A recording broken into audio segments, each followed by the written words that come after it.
Hello, how are y'all doing?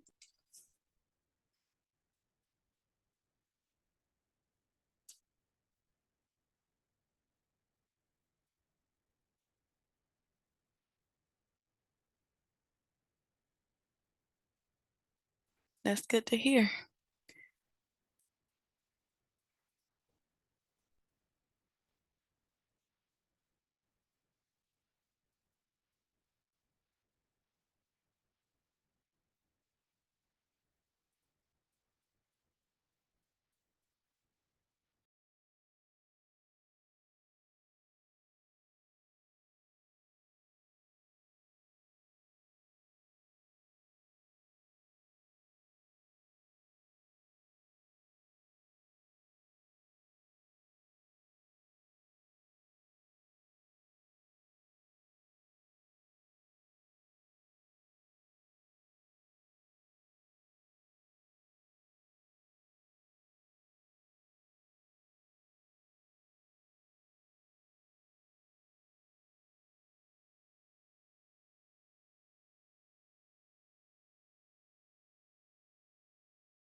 Hello, hello. Thanks for joining us. I hope everyone's doing well. Looks like we're having more people trickle in, so we'll give them a few more minutes until we get started.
While we wait for others to join us, if you would like to introduce yourself and your business in the chat, please feel free to do so.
All right, so we're right at 7 p.m. again. Please feel free to use the chat to introduce yourself and your business. Again, thank you for joining us today. This is for the State of Alabama Procurement Study public hearing. We're going to start with a quick presentation before we roll into the public hearing part of things. But my name is Trinity Williams. I'm a project manager with Griffin and Strong PC, and we've been contracted by the state, working very closely with the Alabama Office of Minority Affairs to conduct this study. Along with me is Thomas Tran. He is our data analyst and our data coordinator at the firm and for this study. So yeah, we will go ahead and get started with the presentation.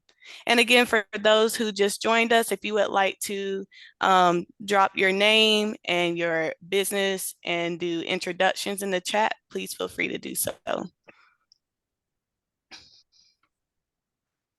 Okay. All right. So again, this is for the State of Alabama procurement study for our our public hearing. We're working very closely with the Alabama Office of Minority Affairs on this study. Just for an agenda, we will briefly discuss Griffin and Strong PC so you all can learn more about us and what we do. We'll also discuss the objective of the study process, how you all can continue to get involved, the project timeline, and then we'll go into opening the floor to hear your testimonies. All right, so a little bit about us. So we're a firm specializing in procurement research. We also specialize in training and supplier diversity consulting, contract compliance, and program development. Our team consists of 6 JDs, 2 PhDs in economics, a PhD in social psychology, and a PhD in anthropology. And no study conducted by our team has ever been challenged or overturned in court.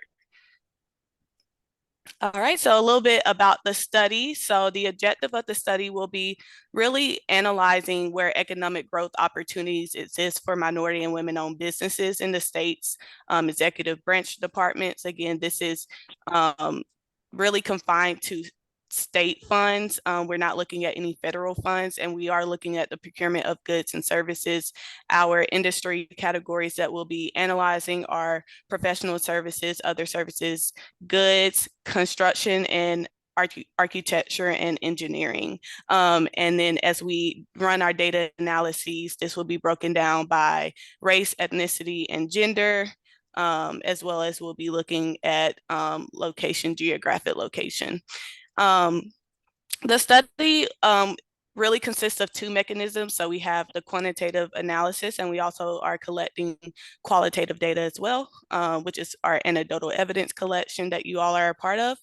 At the end of the study, we'll have findings for both parts, quantitative and qualitative, and then we'll have recommendations as well. If these recommendations are accepted, then they may be implemented into policy. All right, so the study process, we start the study by looking at, which is our legal analysis, looking at relevant case law, and then we do a really deep dive into the purchasing policies and procedures within the state. We also conduct policy interviews to learn more about how different department leads understand their policies. We collect and clean data. We conduct the relevant market analysis where we're looking at where the state spends at least 75% of its dollars within a geographic location. We conduct a utilization analysis, which is essentially what firms are being utilized. Again, this is broken down by industry categories. This is broken down by race, ethnicity, gender as well. And then we'll do an availability analysis where we're looking at what firms are available. Our gap analysis is where we're comparing both utilization, what firms are being used, versus availability, what firms are available. So in our gap analysis, we'll be able to analyze if any gaps exist between minority and women-owned firms versus non-minority and women-owned firms.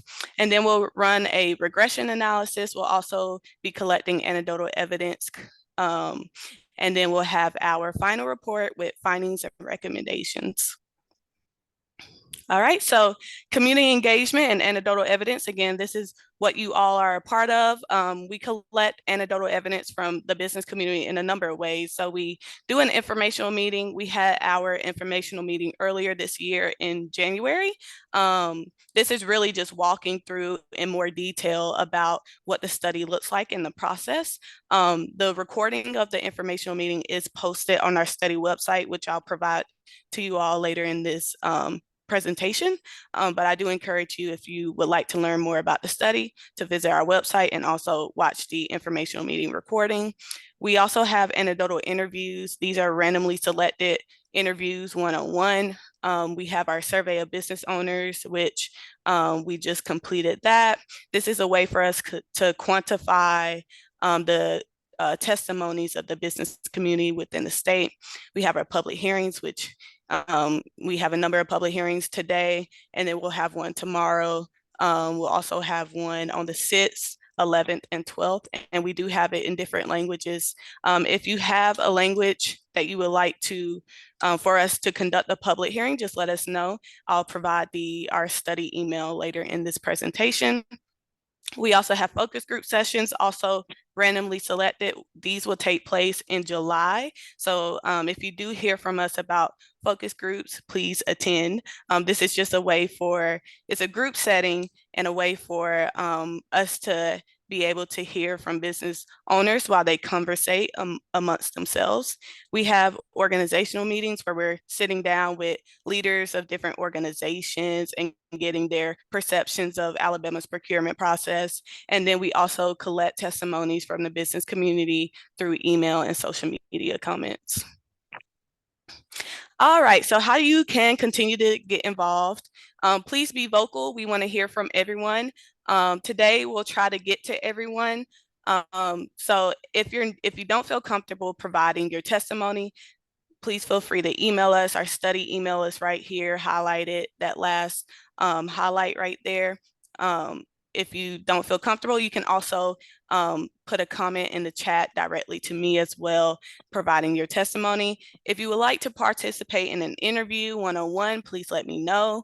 Also, again, we're having focus group sessions this July, so we will be doing outreach soon. So if you hear from us, we encourage you to attend a public hearing.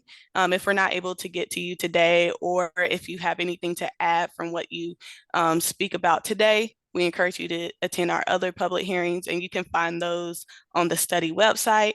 Here's the study website right there, alabamaprocurementstudy.com. And again, our study email, if you would like to email us any questions or testimonies or anything like that, alabamaprocurementstudy@gspclaw.com. All right, so here's our study timeline. We started summer of last year. Right now, we are working on the data analysis. So we just finished collecting data with the state, and we're working on analyzing that data. We're also still in the process of collecting anecdotal evidence through all of the ways that I just mentioned. And then we'll be starting on the draft report this fall, hoping to finalize the report in the winter of this year, and then we'll have presentations to the state. All right, so just a few more ways for you to get in contact with us. So here's our Facebook, LinkedIn, and company website. Also, again, here's our study email if you would like to email us, and then our study website if you would like to learn more about details of the study. All right, so we are not taking any questions to this point. If you do have questions, please feel free to use the Q&A box on the Zoom. I will try to answer your questions throughout the meeting. If I'm not able to get to it, I'll make sure to email you to answer your questions. We do want to make sure that we're getting to everybody to hear everyone's testimonies. So the purpose of this hearing is to hear about your testimonies, your experiences doing business or attempting to do business with the state. If you have not done business, we would still like to hear from you to learn why not, and if there's any barriers that exist there. Also, everything said during this hearing will be available for public record. We will post a recording on our website like we did the informational meeting, as I mentioned before. But we do want to mention that the final report will not publish any names, any business names, or anything, any affiliations with your identity, your individuality. So also for the process, we are not soliciting any questions, just commentary only. Again, we want to make sure that we're getting to everyone. If we do have questions, it's just to here, or it's just for additional clarification to your comments. And then also when providing your comments, please begin with stating your name and your business name as well. And again, for those who just joined us, if you would like to provide your business name and your name and do an introduction in the chat, please feel free to do so. So now we will open up the floor. If anyone would like to start us off. Also, I do want to mention that we do have another member of our team on today Michelle Clark Jenkins. She is our Senior Director of our Consulting Division.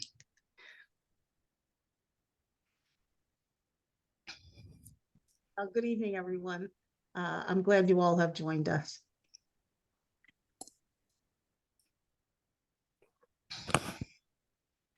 Would anyone like to start us off?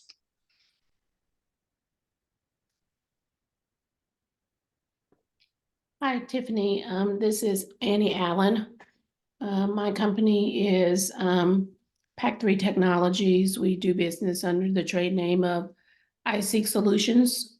And honestly, I'm not sure what you want to hear in this meeting. I can tell you that we have not been successful with doing any business with the state of Alabama. At one point, we were registered with whatever site. I think they've changed it since the last time we registered. However, we do still get announcements of their solicitations. We have responded to RFPs, and we have just not been successful. We've reached out to people that we know or know of who worked in the professional services area with the state of Alabama. And we even, went as far as to have conversations about specifically some of the value added skills in areas where we could meet the needs that they were looking for, but we have not been successful. I think we have just run into roadblocks every way we turned. So that's really all I can add at this point. But thank you for the opportunity. No, thank you for providing your testimony. And did you say that you are registered to do business, but you don't receive any announcements about opportunities? No, we were registered. I haven't paid the fee in the last couple of years because we were registered for a number of years, and the ROI was just not there because we were not even considered for things that we responded to. But for whatever reason, we still receive the notifications. So just to clarify, we do still receive the notifications, but I don't feel that it's been something that has been worth our time. Because personally, I don't feel that the state takes into consideration small businesses unless you are already on their radar. And we've even gone as far as trying to partner with some of the businesses who do work with the state regularly, and we just haven't been successful. So I can't say in the last couple of years that we've really made that a real effort on our part, because in the years that we did, it was just not successful for us. Okay, and sorry, I have another question. Just for clarification, you said that you haven't paid any fees. Are these registration fees? At one time, yes, there was, and then this may have changed, but at one time, yes, there was a registration fee to be part of the, and I'm not exactly sure what they called it, but just to be on the list where you were notified of the solicitations that were available for you to bid on. There was a fee associated with that. Understood. All right, well, thank you so much. You're welcome. Hello. Hi. My name is Brittany Scott. My business is Contracting Blueprint. I actually work with small businesses to help them get contracts with the state. And Miss Annie mentioning that is one of the biggest concerns. There's no fee. There shouldn't be a fee. And a lot of people aren't aware of how to get on the list to get those bids. Um, a lot of requirements such as bid bonds, that's a major roadblock. Um, even with the contractors, there's a lot of undue bundling. I see that a lot. Um, like a landscaping company may be able to do landscaping, but not irrigation. That stops them. That's a major roadblock. Um, Unclear expectations in the RFP and bid response, as well as very short turnaround times. Sometimes they're getting those bid documents and need a full response prepared within 3 or 4 days. And that's something that I see a lot with small businesses, as well as just the ability to meet the lowest bid effort as a small concern compared to a major corporation or larger business. And this is Annie Allen again. I echo that 100%. And that has been my cry to a lot of the organizations, state and corporate, is that, and we're talking about the state here. I do think that the bid requirements, the RFPs are too large.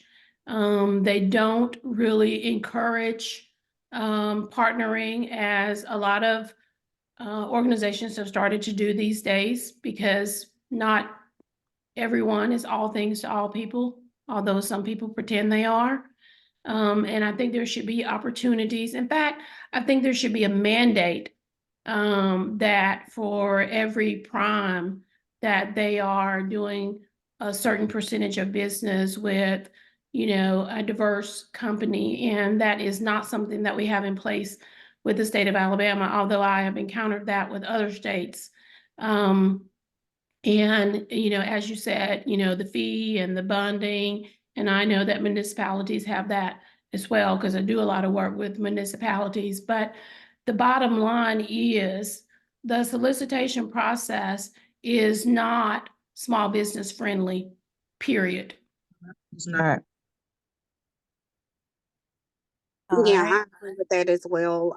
It's very difficult to, it's not, I'm actually Tanya Mitchell, and I own a um cleaning service, as well as some other entities that I am the owner of. And it isn't user friendly. And again, to echo, the turnaround time sometimes is very difficult. It's not very user friendly. I don't even receive notifications. So I didn't know that was possible for us to even get those. But I'm not getting bid information on that. And then sometimes I also feel that it's gated to people that do have the contract, that they in turn are favored when new bids and contracts come out, and newer companies don't get the opportunity to be able to be considered. And Tanya, you said that you do not receive any notifications. Have you done work with the state before or attempted to do? I'm just curious if you have, how you um, received information about those opportunities. Well, I log on and to get the information, but no, I haven't had any. I'm new to the industry for different aspects for my businesses. I have gone through all the protocols to get set up. I've even, sorry about that. That's my granddaughter tickled Oh. seeing her mom for the first time for the day. So sorry about that. Uh, but we've gone through the protocols to get everything set up. I actually have initiated a couple bids on things that I have seen that was out there with the state, but they were not considered or granted. I guess I should say, I won't say consider, but we didn't win the bid, more or less. And one that we had put in a whole lot of work for, that we had gotten information on, before it was deadline, we received notification that they were going to maintain the companies that were currently utilizing or handling the services for another 2 years, or whatever the case may have been, and that they withdrew the bid. So, it's just been a couple of things that are very despairing or discouraging for you to continue to try to get bids based on some of the bad experiences that we had. And I agree that there should be smaller programs for smaller businesses just to start the implementation when you're new and you're trying to get in to the business. It's kind of hard or it's just discouraging, and then you go a different route, which I have. I wanted to add something. My name is Tara Moore. I'm with Moore's Janitorial Service, and this is our first year starting our janitorial service. And just to piggyback off of what everyone was saying about the fee, so the fee is through a company called BidNet, and the fee is $432, which is for a full year. And they do send you solicitations. You get them via email. I put in about 10 bids and I received, I didn't win any of them. And it's to be expected because I'm fairly new, but it's not user friendly. As the young lady stated previously, um, there is a number that you can call to see if you've won the bids, and sometimes they can't even tell you if you've won, and they'll refer you to call back. Sometimes you'll travel. I've traveled to Troy, Alabama. I've traveled to look at the location. Um, but it's just confusing on how the process works when you're a new business. So if they could have some classes or take in consideration that we are new and we're a minority, and I just feel like some of those larger businesses get the bids versus smaller companies. I just want to piggyback on that bit, and I'm sorry, but this is exactly what I deal with all of my clients. BidNet is not a company you should be getting bids from. Every bid that they give you, you can get free. So honestly, going out, whatever city you're in, Huntsville, Birmingham, Mobile, you should start at the city level and then the county level. If you put in what county you're in, Jefferson County, schools RFP, you can pull these bids up. State of Alabama RFP, you're paying BidNet to give you what's free. And you can go on those same websites and see who has the bid, how much the bid is for, when the bid expires, who won the bid for free. It's all free.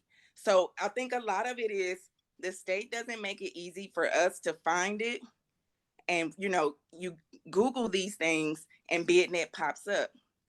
And so then there's this discrepancy. And then tied into that, the state says, oh, well, nobody's bidding. We have this, small business concern. And, like Miss Annie said, there are some mandates, especially for DBEs, for them to give us minorities small, contracts, percentages. And we just don't know about it. And so it creates this atmosphere and there are other things tied into it, like I said, bonding and pricing. But when you're a small concern, $400 is a lot. It is. For something that's not legit, it's not legit. It is. And Well, take in consideration that you have to get because I paid the 432 and then I got insurance because I was under the impression, we're gonna have to have liability and things of that nature. So we were out a lot of money just to not get any type of bids at all for a whole year. Yeah. And with bonding, you're not required to get bonded until like the bonding comes after you get the bid, after right, you've been awarded. So right. And don't buy your think, bonds in advance. This is yeah. so good to know. This is so good to know. And I'm sorry to interrupt, but this is Annie Allen again. And I think to your point, Karen, there's not enough education that goes on. There are, to my knowledge, no pre-bid meetings where all the people who intend to bid come together, and you can find out who the primes are going to be. Because again, not everyone is all things to all people. So there's opportunities, especially for new business or smaller businesses, to become subcontractors and work their way up to being a prime. But if they don't know who the primes are going to be, because there are no meetings or there are no minutes from those meetings that are published, then you have no way of knowing who to contact to see if you can be a partner with those businesses. And I can say emphatically that that goes on in other states because I'm a part of that. And it's a very, very good process. And I am not aware of that happening in the state of Alabama. And I just want to echo the point that was made earlier, and I'm not sure which lady made it. It appears to be one of those situations where they just continue to do business with the same people, and not make room and avenues for new companies to come in, and not make the provisions really for companies who are smaller companies. They have the highly skilled employees. They can meet the needs, maybe not of the large requirements, but if the requirements were broken down, or if there was and in some encouragement to partner, or even a mandate that the prime has to do business, certain percentage of the business, with more diverse companies, then that would open avenues for smaller businesses to be involved.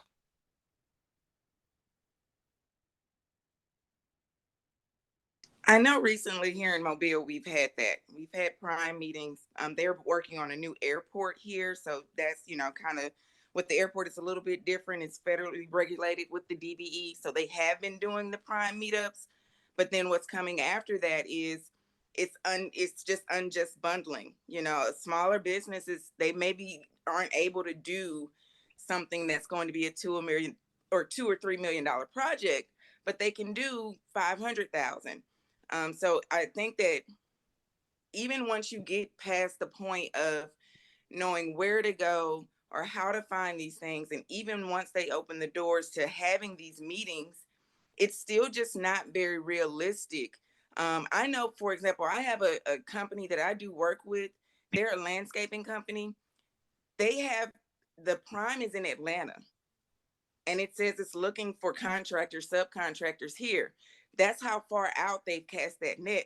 And I know for a fact there are great landscaping companies here. So they don't have to go all the way to Atlanta. But that's kind of the setup that is created, because in that main contract, instead of saying, okay, we'll do one for landscaping, one for irrigation, one for sod, it's all grouped together, and they can't do that. So the biggest is the bundling, because if you break down a project from 1 million to 200,000, a small business concern can pay for the bond. They can pay for the insurance. They can pay for their employees, because that's another thing that comes with it. Most companies can't wait net 60 days to get paid.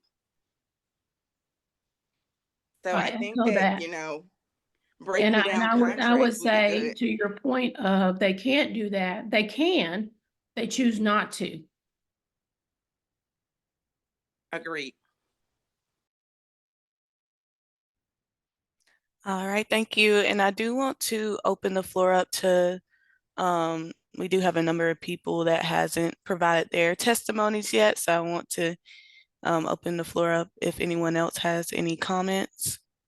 I would like to say something. Hello, everyone. I was trying to write my name and information in the chat, but you just came on board. So I just want to say hello. My name is Lavandia Smith. I'm the Artistic Director of Natifa Dance Company Outreach Incorporated. I am originally from Birmingham, raised in Brooklyn, New York, moved back to Birmingham in 1986. I started a 501c3 nonprofit in 2005, and the Alabama State Council of the Arts has been very supportive to Natifa's Dance Company. We just celebrated the 30th anniversary last year, and we just had a wonderful spring recital. So I do want to just say that from my perspective of being a small artistic outreach performing arts program, that the state of Alabama has been very supportive to us. I'm in the process of packing to head out at 4 o'clock in the morning. So I'm kind of in and out. And I just wanted to state that from my perspective that I love Alabama. I love Birmingham. It has been a wonderful experience to move back from up north to here. And I feel that this is my purpose and my calling to live here in the state of Alabama. So my testimony is just stay encouraged, you guys. Anytime you have a vision, it's not just going to happen overnight like that. I can say for the first 10, 15 years, we operated as for-profit. And when we became nonprofit, yeah, we made some mistakes. You know, there was a couple of times when we didn't get grants. There was a couple of times when we ran into little holes and stuff, but that's just part of growing. You know, you're just learning your business and you're learning the do's and you're learning those that are for you and those that are against you. But the main thing is just keep your mind and your eyes and your vision alive and just stay encouraged and continually to speak those things as though they are. And everything that you want to see happen, you have to be the one to make it happen. And it's going to come through you staying encouraged. It's going to come through your words. And sometimes you're just going to have to block out negative thoughts and people because that will come.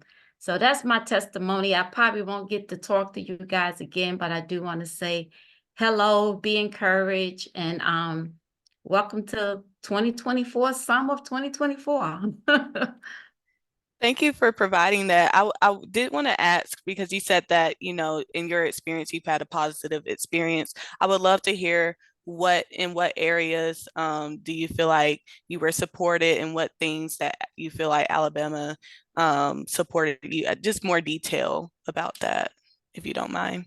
Well, we've been supported not only financially, but we've gotten a lot of recommendation from universities all the way down to pre-K schools.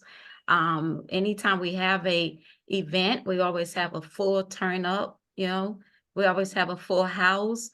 It's good to see people that have what you call it, kept in contact with us over the years. So when we did our 30th anniversary, it felt good to see people that, you know, keep up with you that you don't even know is out there, you know what I'm saying, watching your page and everything. So I hope I answered your question. Yep, you did. Thank you. Okay. And Tamika, I see your hand is raised. Yes, thank you, Trinity. I just wanted to say, I'm a 5-year company and I'm a virtual administrative assistant company. And I have been lucky enough to get a client that has a state contract. Of course, she brought me on as a contractor, but we've talked and are in discussions of me becoming a sub or even a partner on her contract. So sometimes you just have to backdoor it, see if you can find a client or someone that is doing something where you can be of assistance, you know, to that contract, and see if you can go in that way, because I have not been able to do it through the state. All right, thank you, Tamika. And I would love to hear about, you said that you haven't been able to do it through the state. Were there any barriers that you encountered or anything? Basically, what's the reason as to why you haven't been able to? Brittany, I think her name is, she cleared it up, just not knowing where to go, you know, not knowing who to go to, what links to go to, and her saying just type in Jefferson County RFP or Alabama RFP or, you know, Birmingham RFP. That to me is huge, and you would think that that was common knowledge, but it's just really not, you know. And I've done RFPs for my clients. I've had architect firms, but I thought they were on a list and that's how they were getting them. I didn't know they were just actually maybe finding them. So that kind of helped me. I just didn't know where to go, Trinity. All right, well, thank you. And then Larry, I see that you have your hand raised. I'm sorry, Trinity, she was indicating that she didn't know where to go. Can you enlighten her or, on this forum? I mean, we're all here to, find some type of assistance and we all have barriers. And I know you're listening in. Is there some information you can provide to her to, even the one that is with business, paying a fee, she shouldn't be paying a fee. Is there some type of direction or anything that you can provide them on this call? So I can send an email through our study email for those who may want to learn more. Not into too many details, but I can provide resources that are available from the website and try to direct you in that way. So I can send an email. Yeah, I think what the biggest thing we can do is AOMA, the Alabama Office of Minority Affairs. That's the primary resource to answer most of your questions. Can that link be sent to all of us or whoever's Yeah. on this call? Okay, thank you. Yeah, I can actually drop that link in the chat right now Okay, for anyone that thank you, is Larry. Sorry interested. about that, Larry. Oh, no problem.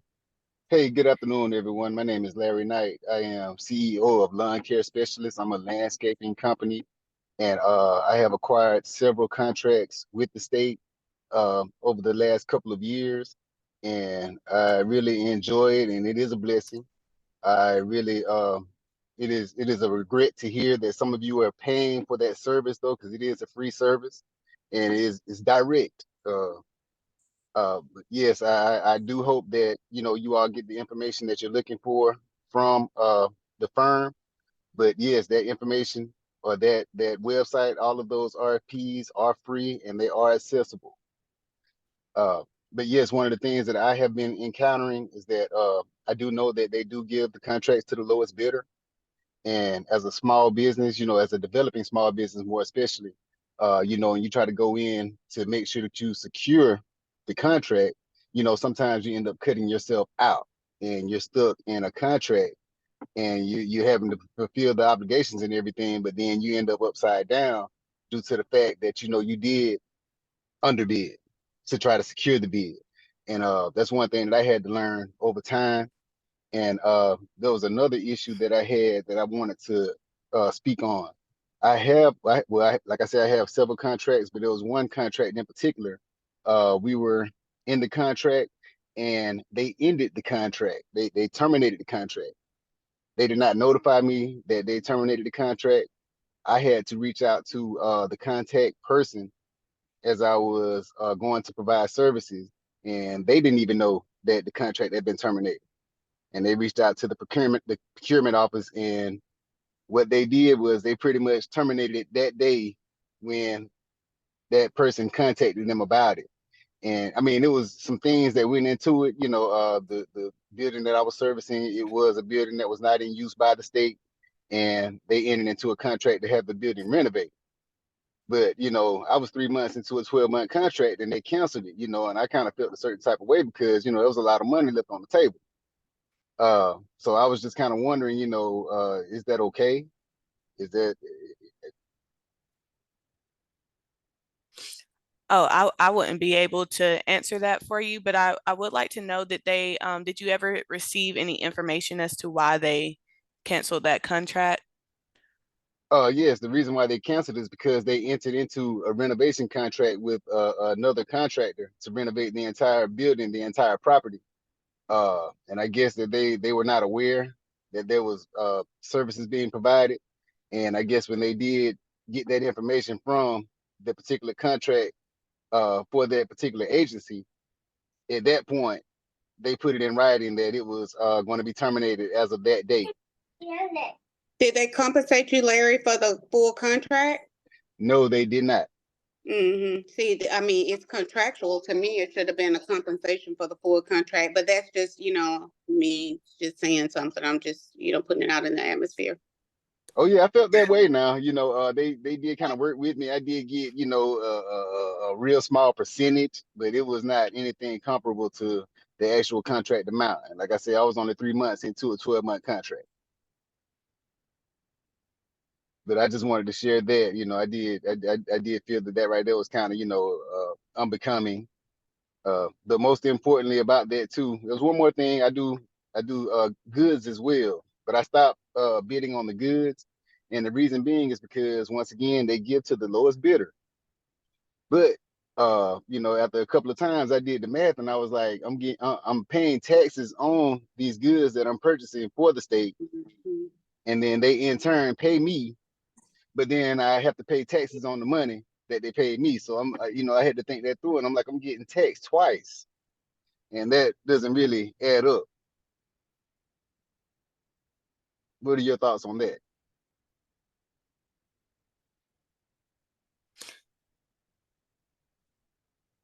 Are you asking me or everyone else? Well, anyone, I understand that you weren't really taking questions, but I did just want to pose that to the group. I know that everyone is pretty much seeking to get state contracts, but that's something just a little food for thought that you might want to consider as you Mhm. make bids and set your price points and things of that nature. Especially as beginning businesses, keep those things in mind because that W-9 they do send out is real. And I'm done. Thank you all. Thank you, Larry. Did anyone have anything to add to that? The question that he proposed? I mean, the This is truth of Annie the Allen matter is again. Oh, sorry. I'm sorry, go I'm ahead. sorry. No, go ahead. Go ahead, Miss Annie. No, I just want to say that at the end of the day, it's a sad testimony when you're a company who are located in the state of Alabama or in one of the cities of Alabama, and the majority of your business is done outside of the state of Alabama. And for that reason, as Larry said, I made a decision years ago that I would make some concessions with my rates and profitability. I'm located in the city of Birmingham and I love Birmingham. I'm not in Birmingham proper, but I love the city of Birmingham. So I made a decision that I would be a part of the growth of Birmingham, even though I'm located in one of the metro areas. And I do have to make adjustments to my rates as a result of that. So the profitability is not there as if I worked with a corporate company or even with another state municipality. But it's a sad testimony when you can say you live in Alabama or you live in Jefferson County or you live in Mobile County, but you are not able to do business with the state of Alabama. And that makes me feel some type of way. Hello, All right. can I speak? Let me ask you this, Trinity. There's so many people on here that obviously are going through difficulty when it comes to the bid. Even some of us paying for services that are free, that because of the lack of knowledge that we have, or some of us, and I'm just saying us as a whole. So is there any type of is there something that the state offers where small businesses, other than joining the chamber and things like that, because being a chamber member doesn't really provide the bid information. You're just a chamber member, and there are things, there's some benefits to that. But other than being a chamber member, is there something that the state provides for the services that you're offering, that where we can come in and learn about the bidding process, learn about the tactics and the procedures, processes to Yeah, help so us get the bid? yeah, so again, we're not accepting any questions at this time. We only have 15 minutes left in the meeting, want to give everybody an opportunity to speak. But again, I did drop the AOMA's website in the chat, and they do have resources available on their website. So if you refer to that, then that may be able to assist you. Yeah, let me interject here. So the purpose of this meeting today and for our procurement study is that what we're trying to do, along with our statistical analysis, is to gather your experiences doing business, attempting to do business, or if you haven't even attempted to do business with the state, why not? That's what our mandate tonight and over the next couple of days and the other public hearings is to gather. At the end of the study, we'll be making recommendations to the state that hopefully become policy based on the things that heavily on the things that you tell us about these experiences or lack of experiences. So for example, hearing that that there's a lack of information, I mean, that's one of the things, for example, that we might recommend to them, not that we can direct you to what they have now, but that we're hearing from a lot of you that you need more information and that there should be more mechanisms. So out of these meetings, we will make certain kinds of recommendations. So, but for purposes of this meeting, we have to hear what the issues are, good or bad. We want to hear the stuff that's working, and we want to hear the stuff that you have that are obstacles or that you have questions or concerns about. Thank you, Michelle.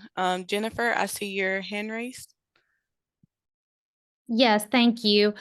I wanted to just share kind of a recent experience. I own a PR and marketing agency in South Alabama. It's full service, and I've been in business for 14 years, and we're located and really serve the Baldwin County, Mobile area, but we have clients all over the Southeast.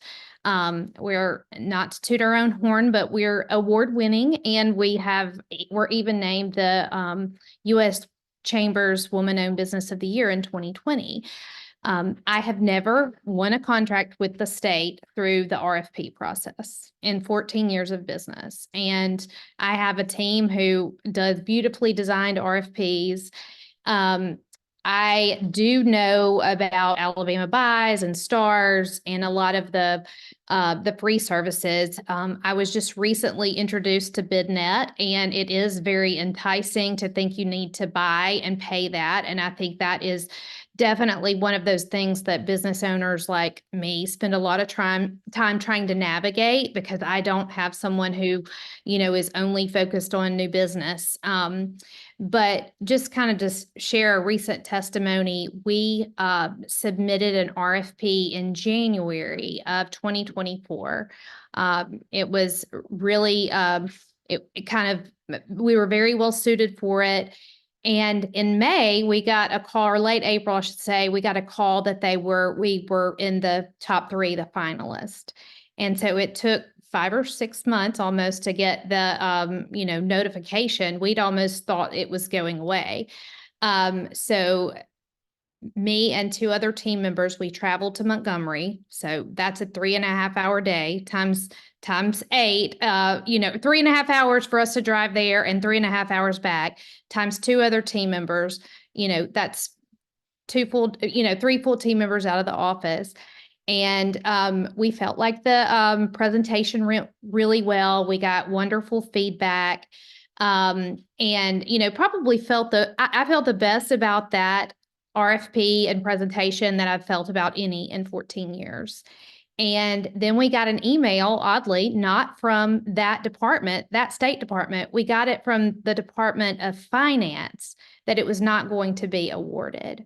So we spent, I think any RFP that we do, and this RFP also had to be sent by paper, even though things can be sent electronically. We had to bind it. It was very, ended up being very big. We also had to reformat it because they wanted it sent in a Word document. And that is not our typical format. We use a page layout program that was very cumbersome, old school, dissecting how, and again, we enter awards all the time, and we are very familiar with how to win them, write them, show results.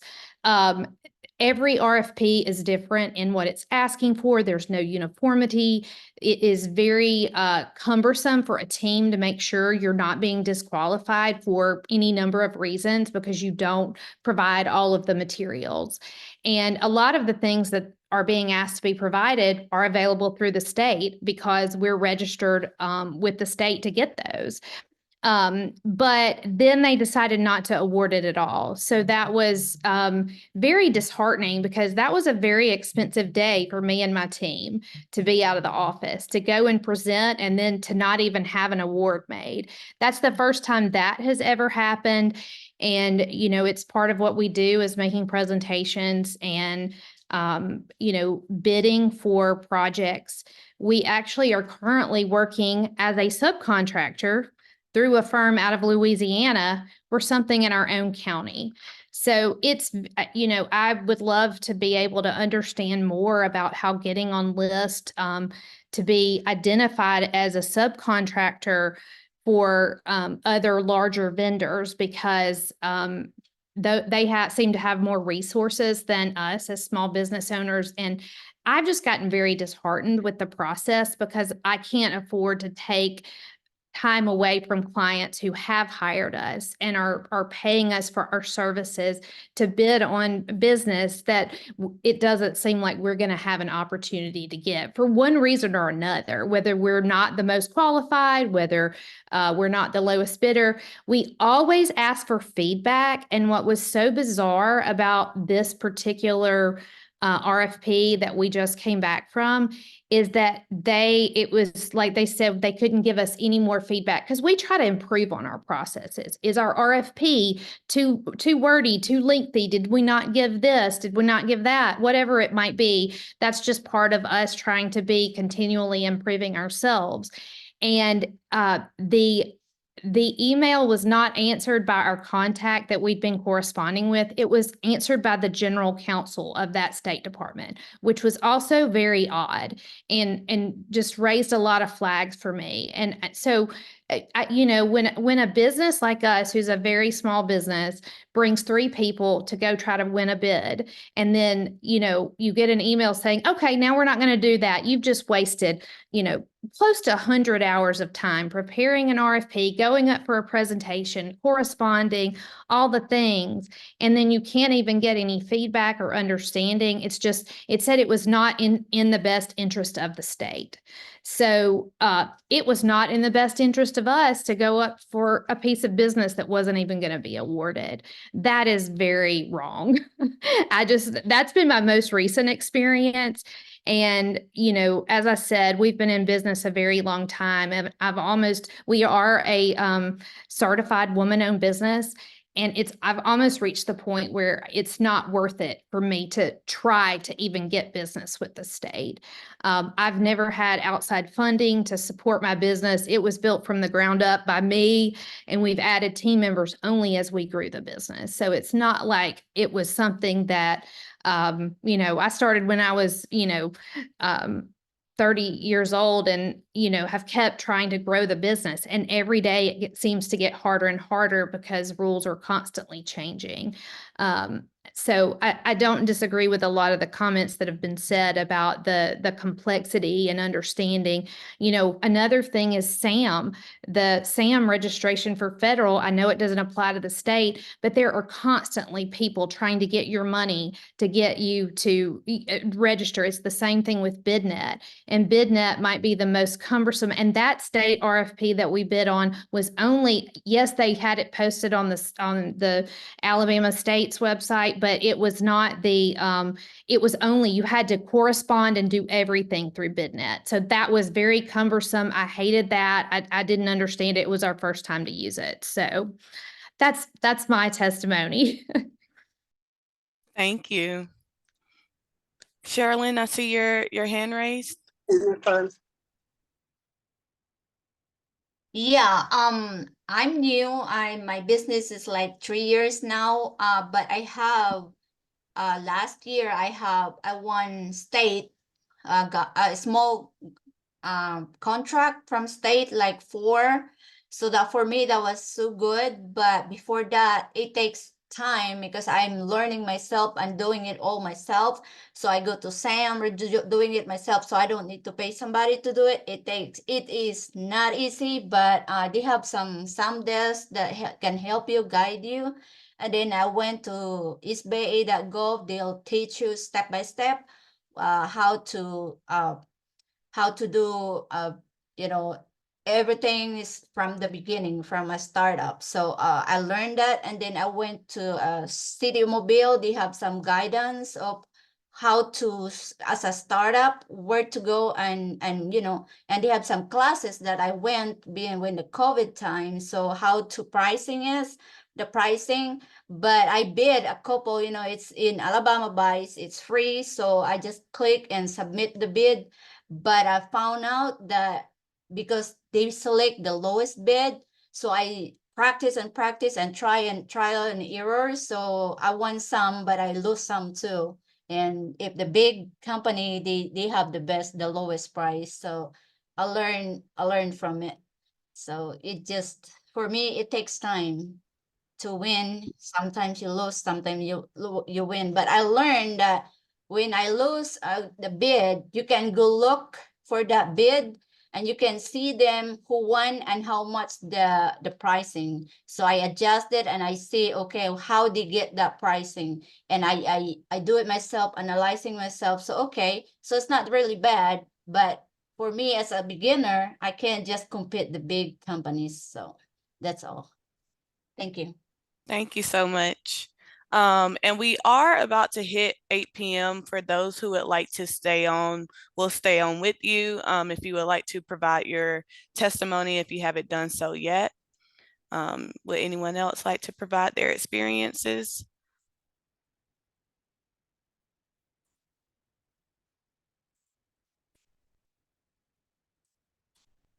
This is Karen Porter. Can you hear me? Yes, we can. Okay. I have Karen Porter Marketing, and I have over 100 billboards across the state. And I had a contract for 2 years with the Alabama Department of Health. That was during COVID. And going into year 3, I submitted not through Alabama Buys, but just through the department. They don't put what they're bidding for on Alabama Buys. And I was told that the contract would not be renewed. Come to find out, there's an agency involved, an advertising agency involved, that is now controlling all of the marketing with the Department of Health, the veterans, the Department of Mental Health, and several other departments with the state. And this one agency is controlling everything. And I've tried to get business through the agency, and he thought he could get me on a buy, but then they decided to go all digital.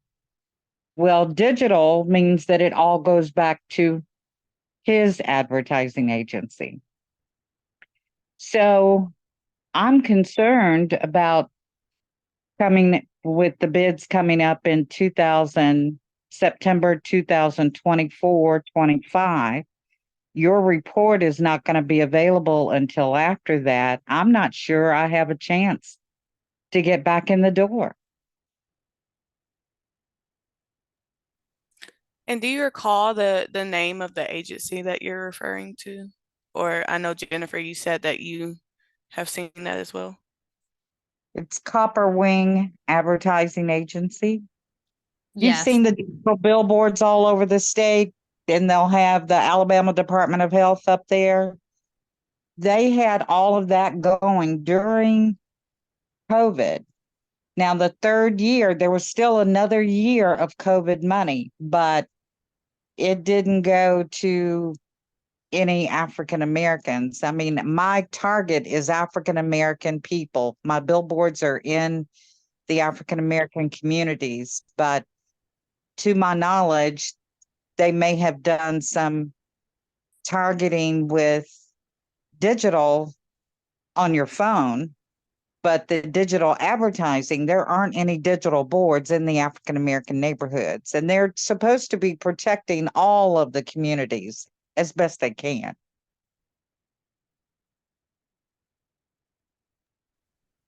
All right.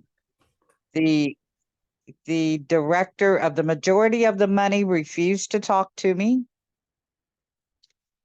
and she has not responded to any emails since September of last year.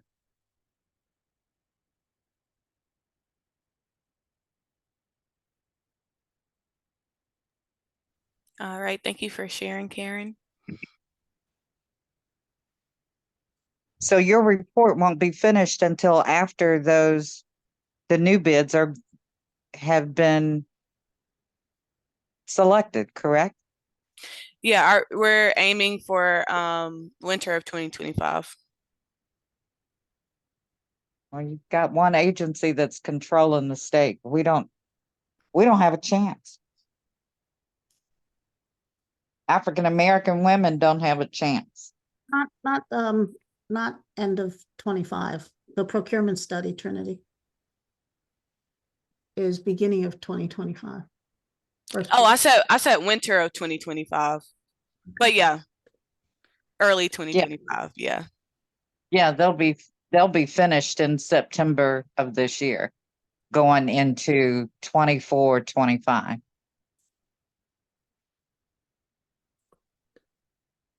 Well, we have to consider that there will be people who will review your results and your feedback study, and it will be a while before any changes, if any, will be made.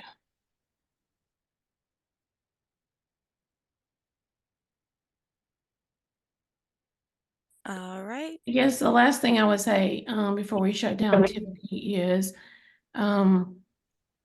I certainly appreciate that you guys have been brought on to do this study, and am hopeful that and I know some of the people who are in the organization who has brought you on now, so I feel very good about that, and hopeful that there will be changes that will be made.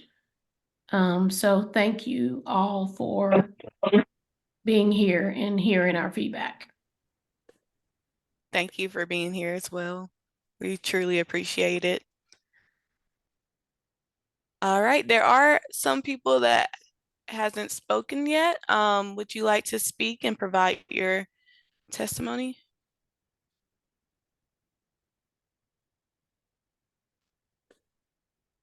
For those who has not spoken yet. Belinda, would you like to provide your testimony?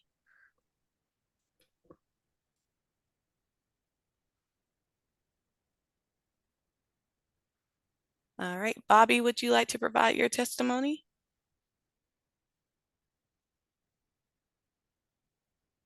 Can you hear me? Yes, I can. Hi, everyone. My name is Bobby Bailey, and I'm from Utah, Alabama. I'm the CEO of Bobby's Bakery Incorporated for 16 years. And we grew from Greene County to Tuscaloosa County. I have a storefront in Tuscaloosa County where I sell my baked goods, casseroles, cakes, and cookies, and food like that, and soups and gumbos and other items. And it's been Oh, an Bobby, you. experience to grow. It was a slow growth, but we're growing. Mhm. Can you hear me? Yeah, sorry, you cut out a little bit, but we can hear you. Well, everybody been cutting out. It's been cutting out all through the program. But we we are a family-owned business, and we like I said, we do cakes, casseroles, and we do frozen casseroles. Our food is basically frozen soups and gumbos and we do cakes and cookies and things like that. But in our growth from we started in 2008 and we did farmers markets. We sold our products at farmers markets in Tuscaloosa County. And so we decided to open up a store downtown Tuscaloosa in 2021. And I do business with the University of Alabama. I'm on their list to cater food to their different events, but not big events because I'm a small business. We just had hired employees in 2021. My husband and I ran the business before then. So we are growing business, and I've never tried to get a contract with the state before. I'm looking, to grow my business into a larger business, but I don't know where to begin, trying to get something started with the state other than, the university shop with me sometime. That's about it. So we just thankful, to been able to grow for 16 years. I started my business while I was a state employee, and we started this business in 2008, and it just started growing and blooming and bringing in more people, and they love my food, and we just go with the flow. So if I could find out how I can get more, like, bid on contracts or get a contract from the state to do some of my baked goods and other products, I would love to know. I don't know. So if you can, kind of give me feedback on that, I would appreciate it. All right. Thank you for providing your testimony. Thank you.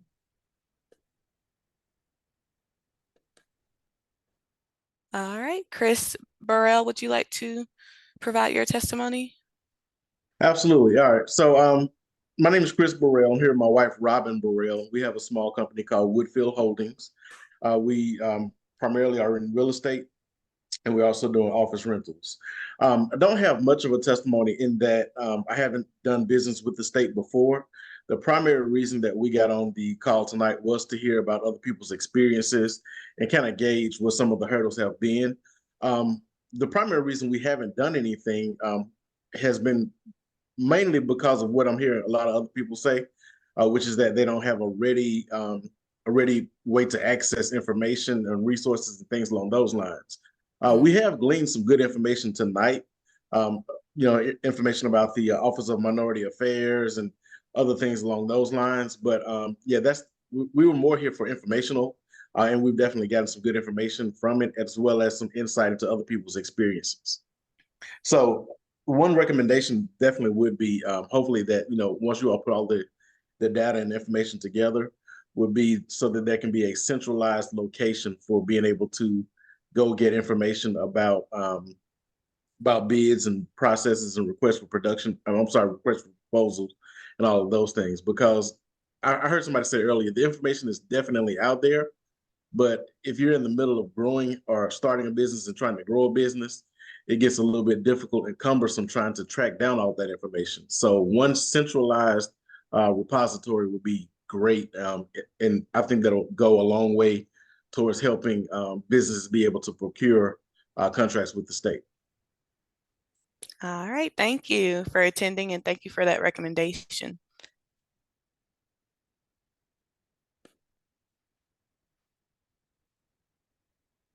All right. Would anyone else like to provide their testimony?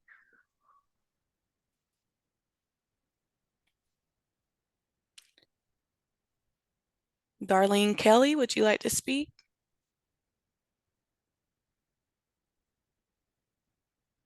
And if you don't have a testimony, we would still love to hear about you and just an introduction of you and your business as well.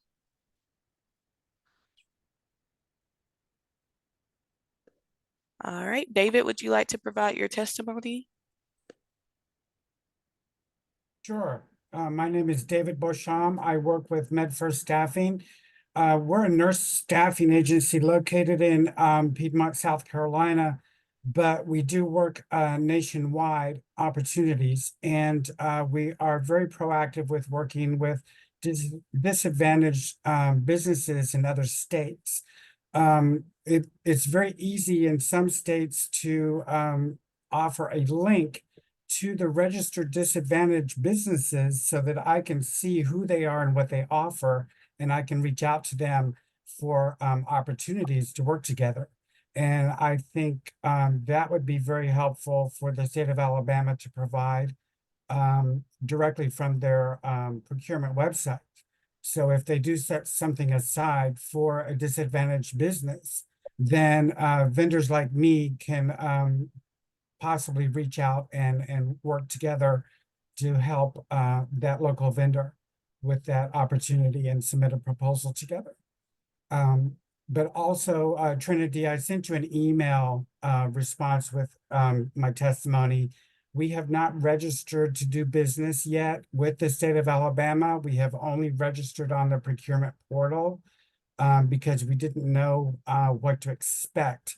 And by reviewing the opportunities on the portal, we can read the solicitations, see what we need to do on our end to make us more competitive and be able to respond to some of those opportunities.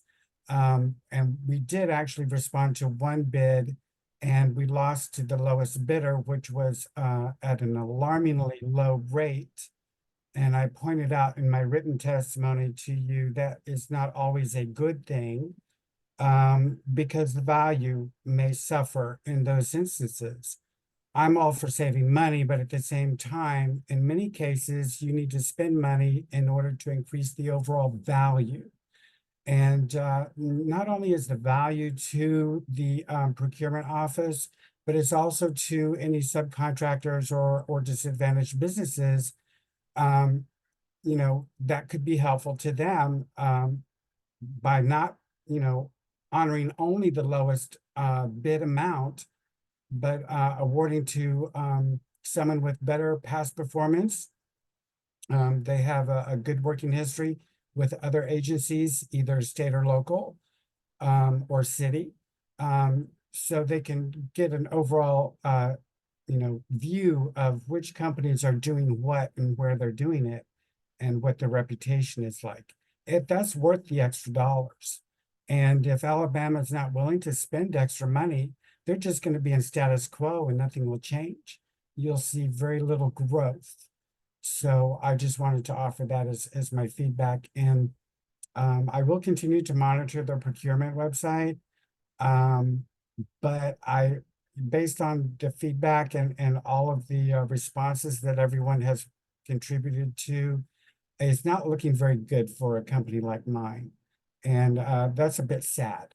I would like to see more opportunities for companies such as ours that are out of state that can be of benefit to the vendors that are in state and work together. Thank you very much. Thank you, David.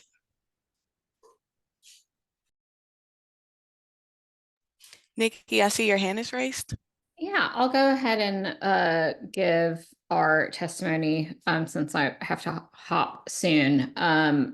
I am the Director of Business Development for Big Communications in Birmingham, Alabama, and we actually have been successful in working with the state through procurement. I certainly wouldn't say it's the most straightforward process as noted by other testimonies today, but as a word of encouragement, I think that a lot of our success experience has to do with trial and error and not being afraid to pick up the phone and talk to procurement and ask questions and get clarification up front, which is not, it is wholly uncomfortable, especially if you're presenting yourself as as an expert in a proposal. It's just not something that people really want to do these days. But I have found that certain members of procurement, specifically the ones when they come out through departments, if you speak with them directly, they are willing to answer what I would call tactical questions leading up to the proposal and sometimes providing feedback. I do recognize, again, based off of a lot of other people's feedback, that you may not always have the time to invest in that type of one-on-one interaction. But in the long run, I do believe that that's how we have found success over time and kind of unpacking different departments, ways of doing things, the paperwork and some of those technical things. So just remembering that procurement people or contacts are human and they are willing to answer questions and even confirm FedEx packages, as Jennifer noted earlier. When you do have to mail something, I just try to remind myself, if I'm not sure, just, it's okay to ask. The worst they can say is, they're not going to provide information. So just kind of wanted to toss that out there for the group. Thank you, Nikki.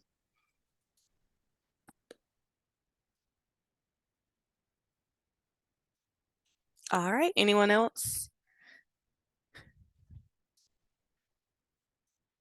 Darlene, would you like to provide your testimony?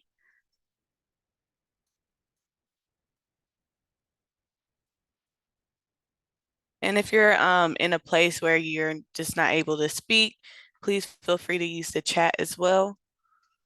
Diane, would you like to provide your testimony?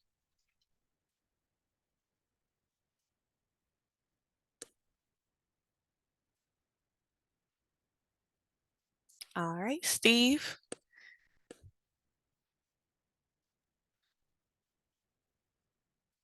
I have a question. Mm-hmm. As a sole source provider, what differences does that provide for you, your company, as So, opposed? sorry. Go ahead. I was just going to say, again, we're not accepting any questions, but I will put the study email in the chat. If you have questions, you can email me. So let me put that in the chat. Also, it's in the study website is there in the chat as well. So I will go ahead and put that information there.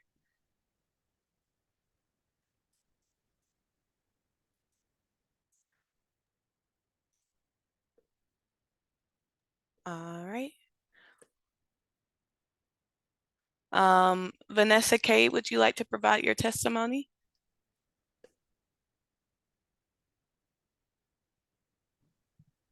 Hey, I'm Vanessa Kay with Transaction Innovations Management.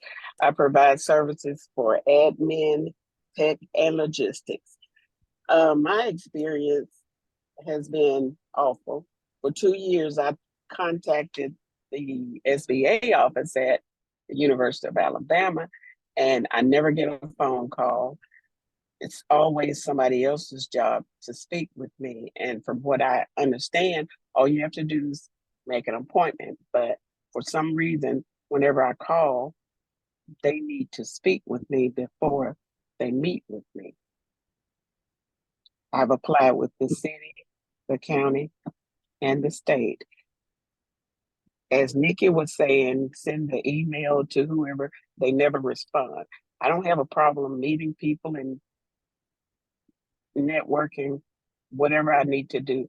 But I've never won a contract, nor has anyone returned the call. And I'm persistent when I do call. And I was told by one lady, maybe you should ease up on the calling and somebody will call you back. So that's my experience. And I just stopped trying. All right, thank you, Vanessa.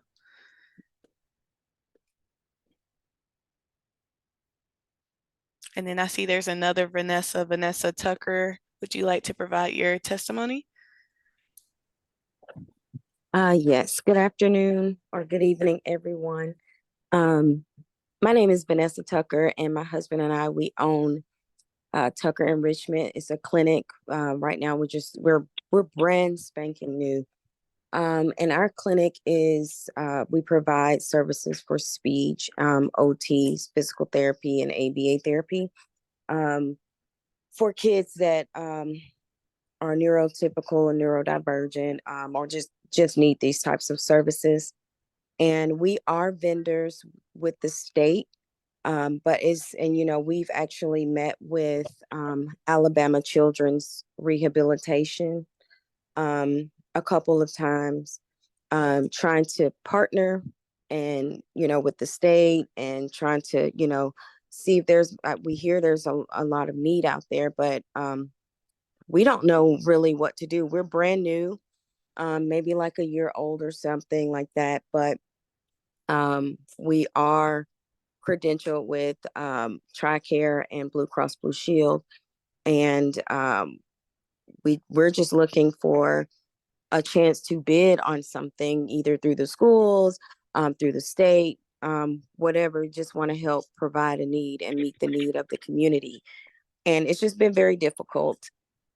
So it could just be lack of knowledge. I don't know. We're doing the best we can.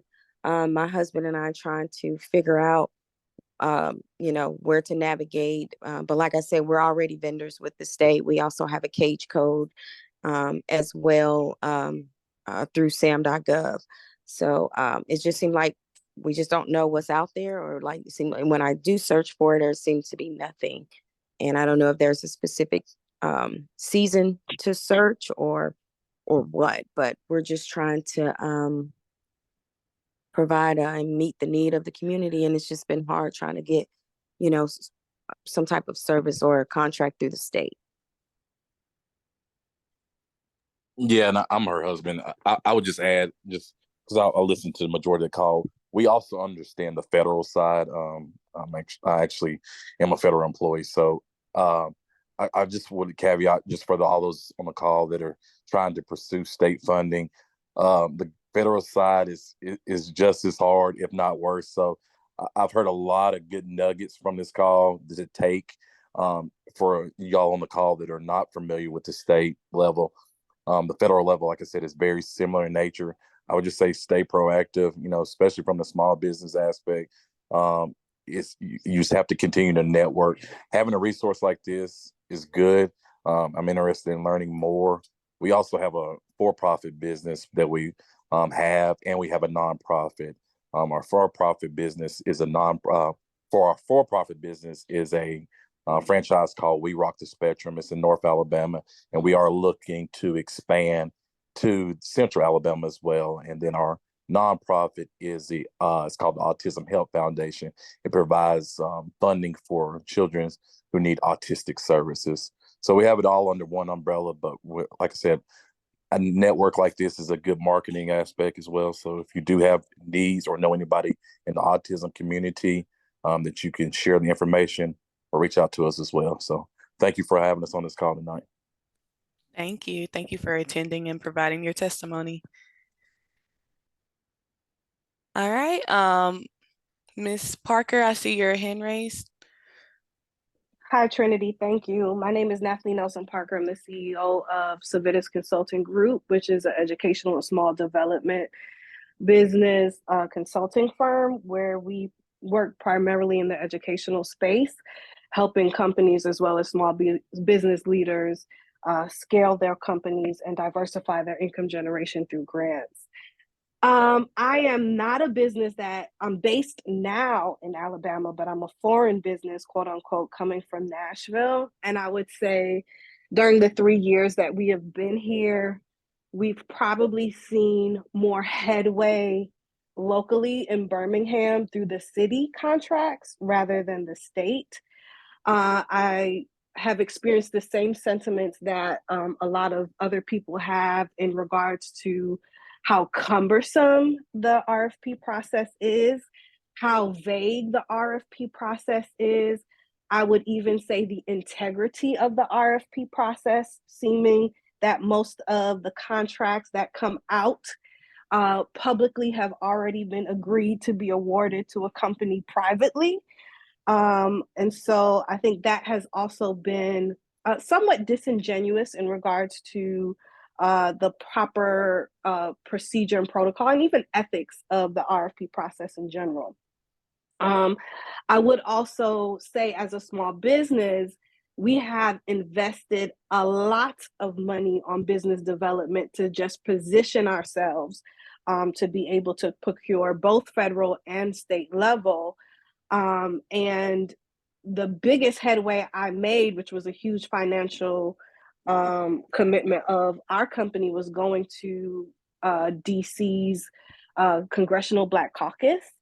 And those were the conversations that I feel brought us a little closer to being able to identify contract opportunities before they came out the pike, but understanding that a lot of small businesses don't have the resources to make that commitment.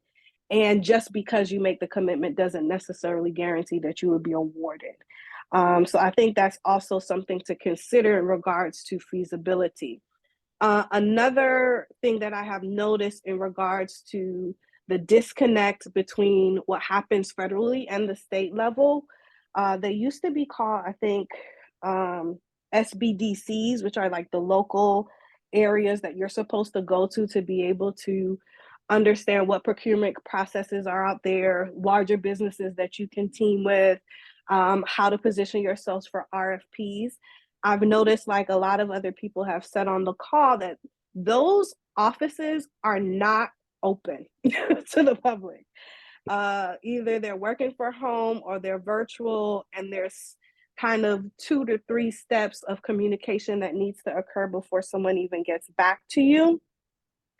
And then the quote unquote trainings that they do have to help you, there's not a lot of marketing or communication or even reminders to help you to be able to take advantage of those opportunities, because you're getting it maybe a day or two before the event is happening, and it's in Montgomery or Tuscaloosa, or somewhere that's not in your immediate local facility. And then also there's recently been a change from the offices going from like CBDC to PTAC, and new procedures in place. And so that constant changing of the garb or innovating that's happening both at the federal and state level, not really understanding the playing ground or the updates as they're happening in real time, really presents a barrier. Thank you. Thank you so much.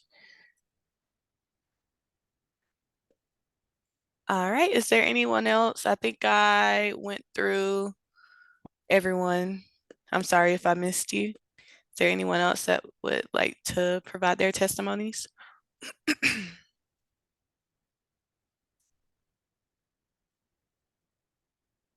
Good evening. I'm Kai Gary with Knowledge Works Learning Academy. I have the symbol up KWLA, Knowledge Works Learning Academy, located here in Phoenix City, Alabama. My husband and I also own a heating and air HVAC company and a realtor company. And it has been, of course, challenging. It is, even though the websites, I guess I'm a reader, so I like to research before I even call, so that at least I can formulate my questions to get some answers on how to apply, what's needed to apply. The language is very complex. It's not simple at all. With being a minority, my husband served the country as a Marine veteran, being disabled as well, but still moving forward with having multiple businesses.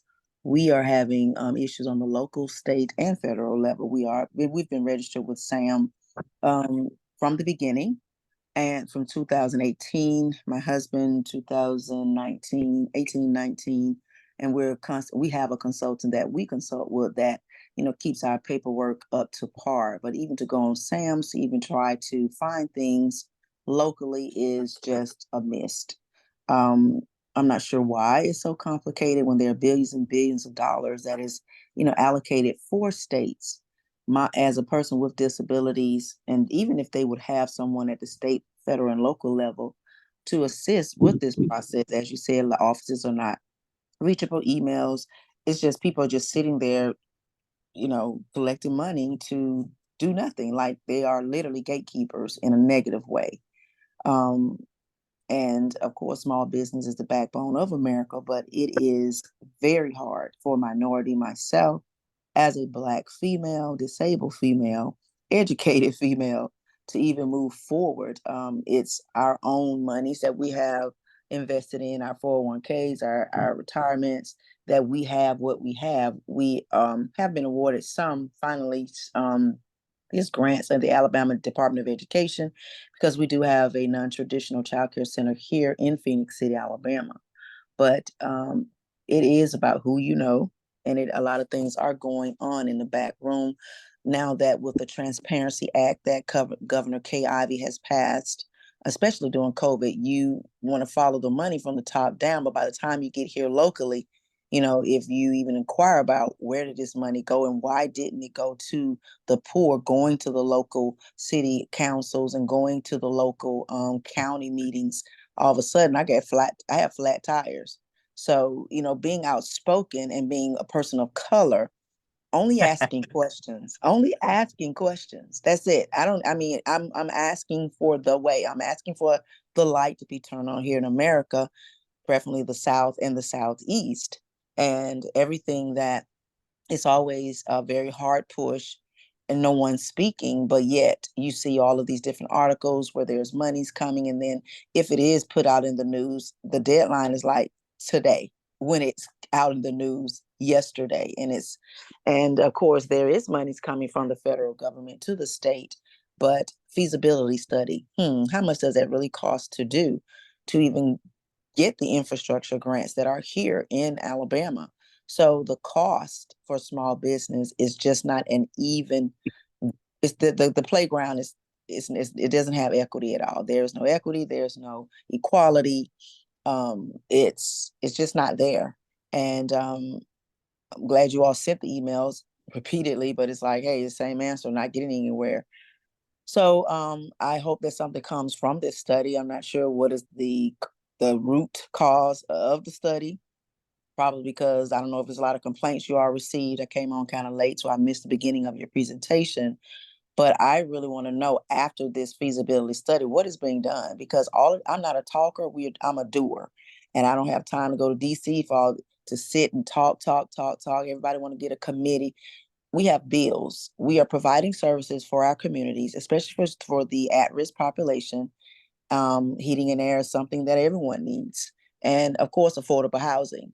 So there's billions of dollars here in the state of Alabama alone, but I want to know how much of it is going literally to minority. That's the data that I want to see, and I hope you all put this in your study, because if you don't have real numbers, where from top bottom tracing money, then this is, I hope, is not in vain. I really do hope that we get calls and that there is literally somewhere. We just need a middle person that's literally breaking down the barriers from the top to the bottom, and just say, hey, this is how you get this money, or call us, hey, you qualify, you're doing the work.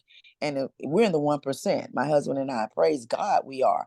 But we have gotten here because of hard work, because of investing, because of researching and talking to other minorities who are in the 1% that don't mind giving the information. So for some can do, and some, it is truly the haves and the haves not. And the line has always been drawn. You either got it or you don't. And so, of course, the middle class in America is holding up America, but it's time literally for us to literally share the wealth, as I tell the counselors here, the politicians. It's time to share the wealth. It really is. And so that is my testimony. And I hope with the testimony that we all overcome by having some dividends in our account, so that we can grow and prosper and be in good health. Thank you, Kai. And I did drop the study website in the chat. I don't know if you were able to see it when you joined the meeting, but you can learn more about the study. We also have our informational meeting recording posted, where we walk through the study, similar to the presentation that we did earlier in this meeting. So if you would like to check that out, the study website is in the chat. All right, anyone else before we wrap up the meeting?